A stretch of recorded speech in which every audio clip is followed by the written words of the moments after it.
সকলোকে হাত তালি দিবলৈ অনুৰোধ কৰিছোঁ।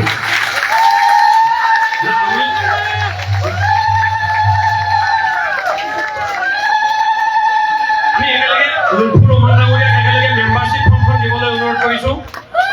এয়া আমাৰ গৌৰৱ গগৈ ডাঙৰীয়া, দেৱব্ৰত শইকীয়া ডাঙৰীয়া, আমাৰ সাথে ডাঙৰীয়া সকলোকে আমাৰ দলীয় মাফালা আৰু এই ভূপেন বৰা ডাঙৰীয়াকো দিবলৈ অনুৰোধ কৰিছোঁ, তেখেতক আদৰি জনাবলৈ অনুৰোধ কৰিছোঁ। বাকী কাৰ্যসূচীটো আমি চলাই থাকিম, কিন্তু আমাৰ প্ৰেচিডেণ্ট ছাৰ গুচি যাবৰ কাৰণে আমি এই কাৰ্যসূচীটো মাজত ল'ব লগা হ'ল। মেম্বাৰশ্বিপ ফৰ্মটো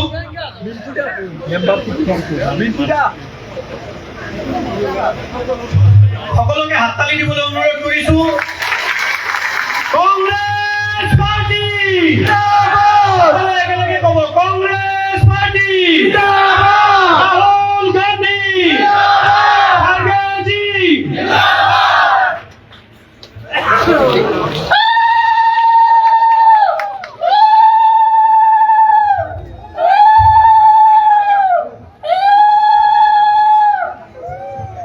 আমাৰ আৰু ভালেসংখ্যক ব্যক্তি জইন কৰিব, সেইটো পিছৰ ফালে নামবিলাক মই মাতি অনা হ'ব। আমাৰ সভাপতি মহোদয়ৰ কাৰণে এই কাৰ্যসূচীটো আমি মাজত ৰাখিবলগীয়া হ'ল। সকলোকে আমি ক্ষমা চাইছোঁ। মেম্বাৰশ্বিপ ফৰ্মটো আহিছে নেকি? ৰ'ব আমি মেম্বাৰশ্বিপ ফৰ্মটো আমি মিডিয়াক দেখুৱাবলৈ অনুৰোধ কৰিছোঁ। এয়া সভাপতি মহোদয়ে অশোক শৰ্মা ডাঙৰীয়া কংগ্ৰেছ পাৰ্টী মেম্বাৰশ্বিপ ফৰ্মটো দিছে। CLP লিডাৰ আৰু গৌৰৱ গগৈ ডাঙৰীয়াক আমি সহযোগ কৰিবলৈ অনুৰোধ কৰিছোঁ। মেম্বাৰশ্বিপ ফৰ্ম আজি গ্ৰহণ কৰিছে অশোক শৰ্মা ডাঙৰীয়া।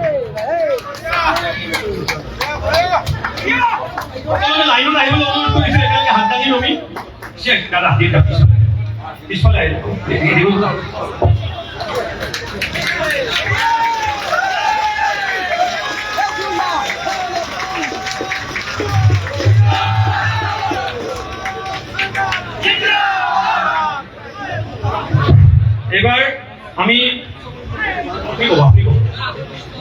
এইবাৰ আমি আমাৰ দলৰ সন্মানীয় সভাপতি ভূপেন বৰা ডাঙৰীয়া তেখেতৰ ভাষণ ৰাখিবলৈ আমি অনুৰোধ কৰিছোঁ।